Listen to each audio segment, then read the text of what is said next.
Libros inesperados. Y yo creo que el mejor va a ser este textico. Hola a todos habitantes de esta casa. Este libro y esta frase nunca la hubiera leído, a no ser por la casualidad. Ella sembró en mi cabeza la idea de que la realidad no es solo como se percibe en la superficie. También tiene una dimensión mágica y, si a uno se le antoja, es legítimo exagerarla y ponerle color para que el tránsito por esta vida no resulte tan aburrido. Hoy en este video les comento estos libros que no debieron llegar a mis manos, pero que fui muy afortunado de que así fuera.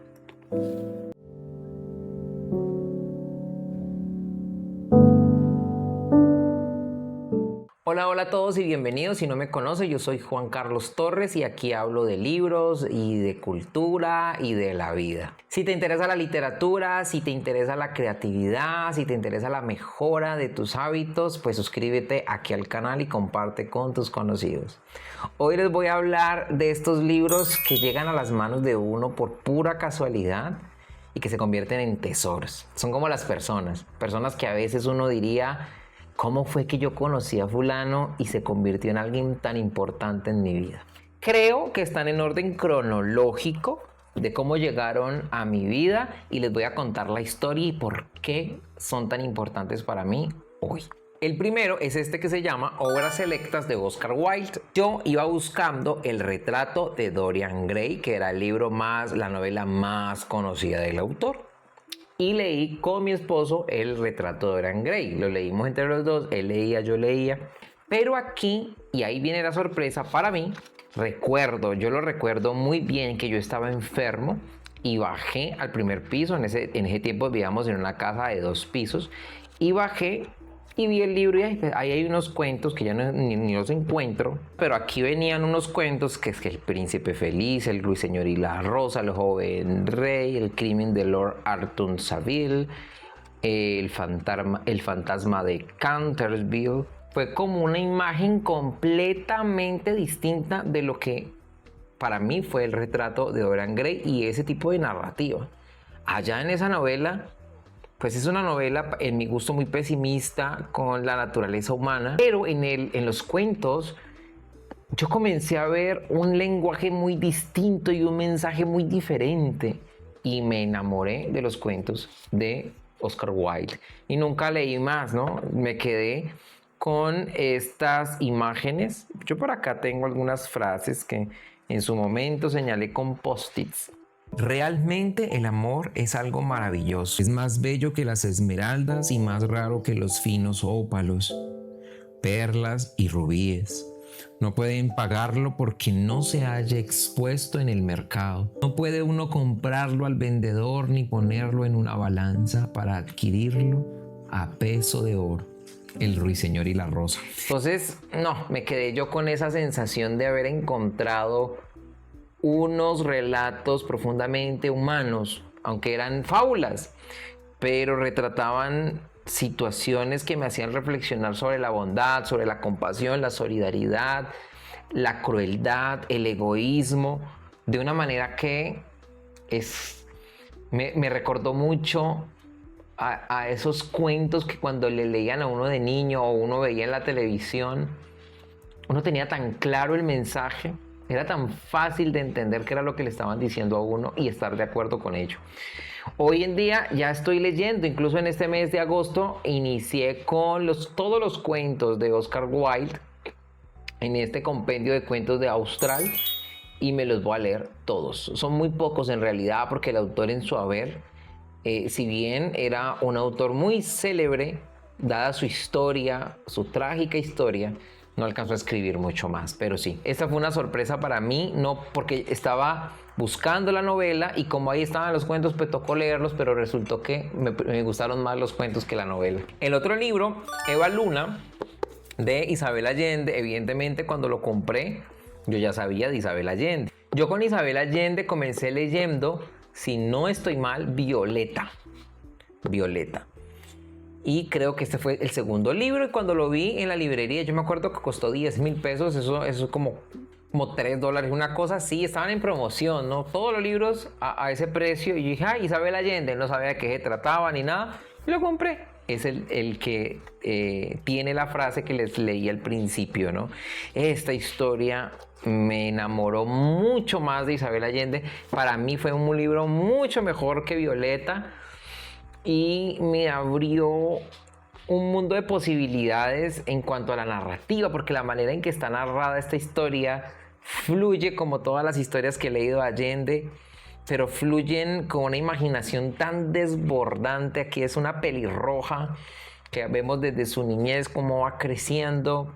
También es una crítica social muy potente. No tenía como muchas expectativas y se convirtió en uno de mis libros favoritos. Ahora que les leí esa frase que está aquí, que incluso yo abro el libro y está es como que lo hubiera leído tantas veces que el libro ya tiene memoria. Yo creo que es un libro que cuando, no sé si a ustedes les pasa lo mismo, cuando ustedes abren ese libro que leyeron, tienen esas ganas de leerlo de nuevo. Así yo voy sopesando qué tan preferido es un libro para mí.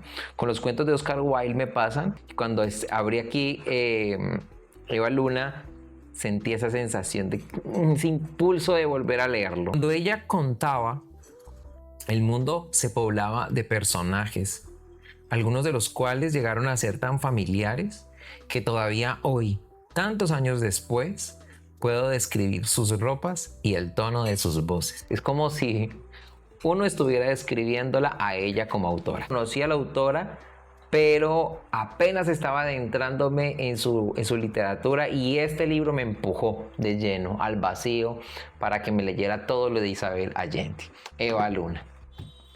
Y con este libro tengo una historia, porque mi esposo sabe, yo siempre le digo y él no sabe, ¿no? Es cuando uno sabe un chiste que el otro no sabe y uno no se lo puede contar porque igual no se va a reír.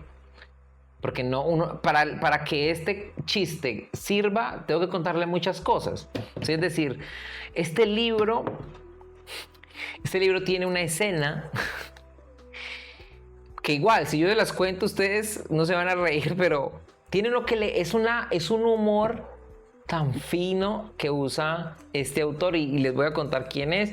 Es Santa Suerte de Jorge Franco, es un autor colombiano, el autor de Rosario Tijeras, el autor de Paraíso Travel, también de Segunda, creo que a 10.000 también, incluso todavía aquí están los post-its, no los había quitado. También, y yo dije, pues no, pues hágale, voy a comprarlo a ver, no es su libro más famoso, pero lo leí. Es un libro que me enseñó a mí que la literatura no tiene límites. Son 3 voces, 3 historias distintas, pero a mí lo que me llamó mucho la atención, pues entre otras cosas, el humor, como ya les dije, pero hay una de las hermanas que su historia está narrada en segunda persona. Yo creo que es el único libro que yo tengo así. Una narración en segunda persona. Y no solo eso, toda la novela transcurre en unos cuantos minutos. Yo quedé sorprendido por la potencia que tiene la literatura, todo el potencial que tiene la literatura para contar una historia. Temas raros, el masoquismo. Es un tema que se trata aquí, en detalle. ¿Cómo es estar en la mente de un masoquista? El humor, las escenas humorísticas se van armando durante toda la novela y cuando explotan, yo tuve que parar a reírme. Yo no podía parar de reírme. Pero es una risa tan satisfactoria porque es una risa que tú puedes tener con la novela, pero que otra persona que no haya leído la novela no puede tener ese momento. Solo tú. Es un momento tuyo. Y es increíble. También es uno de esos libros que yo lo abro y quiero empezar a leerlo de nuevo. Les recomiendo mucho este autor. Si usted es de otro país, de otro continente, búsquese a Jorge Franco y a Santa Suerte y se van a topar con una gran novela. De esas novelas que uno dice, ¿por qué esto no está más en las estanterías? Esto es de Editorial Planeta, pero me encantó y la imagen aquí de ese incendio, todo que ver. Santa Suerte. No, este que viene aquí, yo no sé qué hubiera sido de mí si esto no hubiera llegado a mis manos. Estoy hablando de Caín, de José Saramago. Se lo compró mi esposo, pero en todo caso, ahí lo compró yo, bueno, Caín, ok. La Fe, chévere.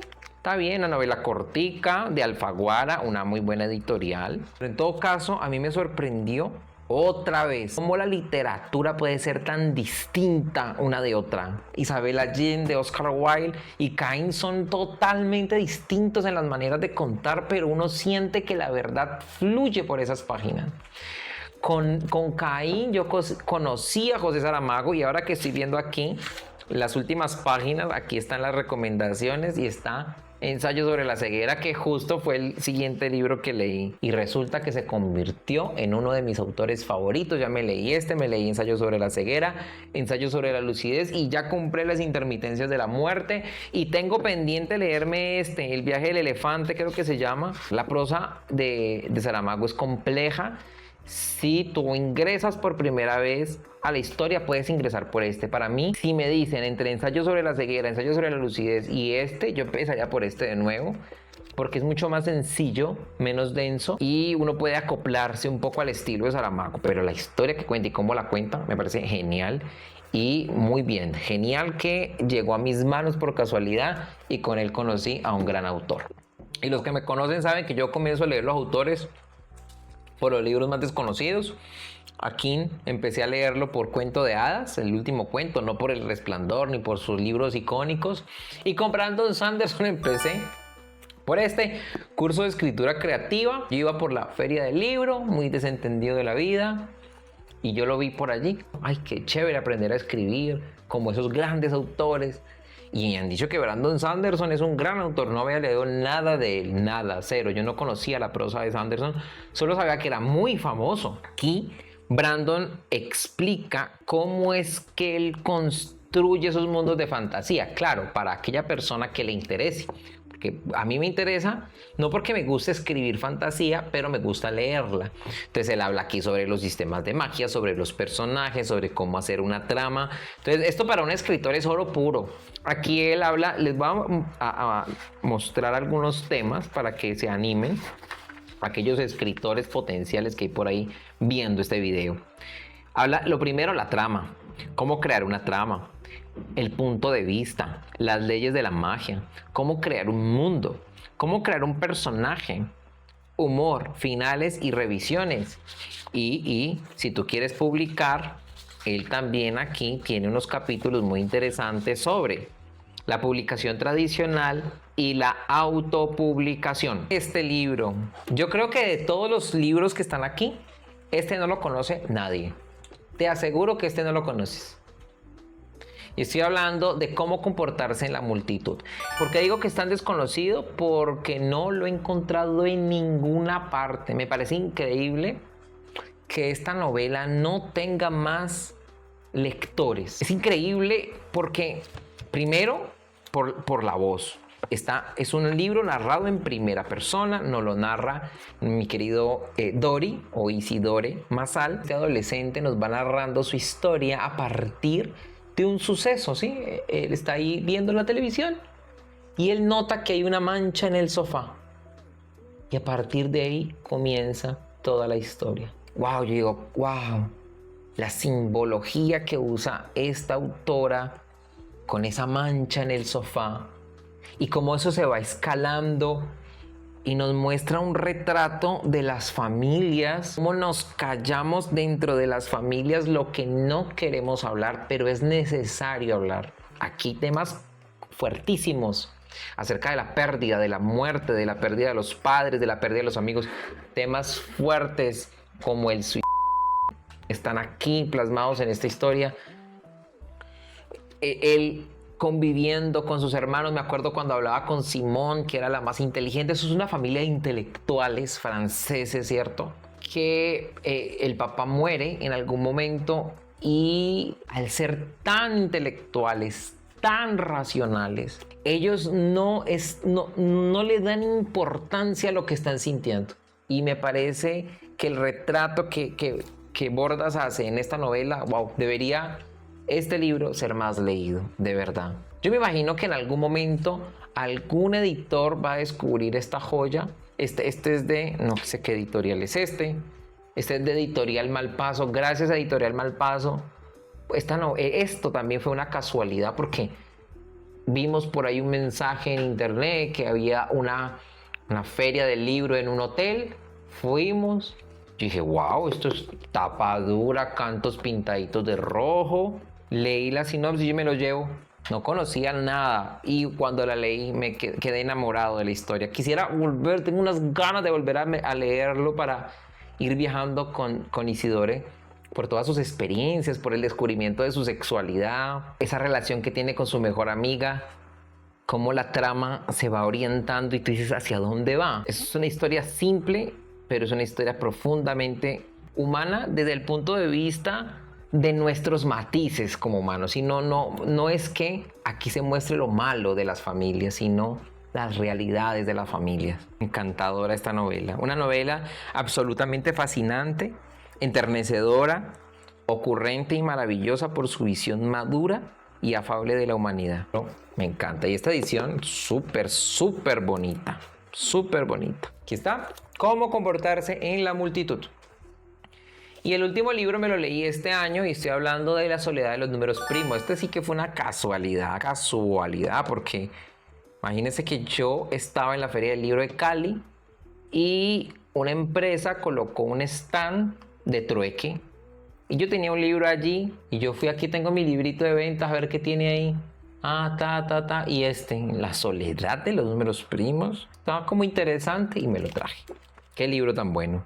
Qué narrativa tan buena. Es la primera novela del autor. No sé si él ha escrito algo más, Paolo Giordano, pero me encantó haber leído este libro. Este libro trata, yo creo que ya he hablado de él acá, de dos chicos. Son dos historias que parecen independientes, Alice y Mattia. Y esas historias, el punto de partida es una tragedia. Entonces, ya al principio ya es incómodo leer el libro. Es incómodo por lo que pasa, por lo que le pasa a estos niños, porque yo no me imagino viviendo lo que Alice y Mattia tuvieron que vivir. Y desde ahí comienza a hilarse la historia, luego más avanzada la historia, porque es cronológica, es lineal la historia, esas historias se cruzan. Entonces, claro, ¿qué pasa cuando dos personas traumadas se unen, no? Entonces ahí uno va pensando, ¿no? Cuando nos unimos, también se unen con nosotros esas historias, esos traumas. ¿Y qué pasa? En diferentes niveles. Aquí es un nivel demasiado alto de trauma de estos chicos. ¿Podrán ser felices juntos? Es una gran historia. Y bien, eso es todo por hoy. Cuénteme qué libros llegaron a sus manos y que ustedes dicen, ve esto, ¿cuándo llegó este libro a mis manos? O sea, este libro no debió nunca haber llegado a mis manos, pero gracias a Dios que llegó. Descubrí un autor, descubrí un género que me gustaba, o tú estabas reticente con ese libro, lo ibas a dejar y al final lo compraste y se convirtió en tu favorito. Cuéntame ahí en los comentarios a ver si me animo a leer alguno de esos libros. Recuerda suscribirte, recuerda comentar, recuerda todas esas acciones que tú haces le ayudan a ese algoritmo a mostrarle este video a más gente que quizá cuando vea este video retome el hábito de la lectura, comparta con nosotros en esta casa y cada vez seamos más habitantes. Les agradezco mucho y les deseo que tengan felices lecturas. Un beso. Chao. Qué buena compra.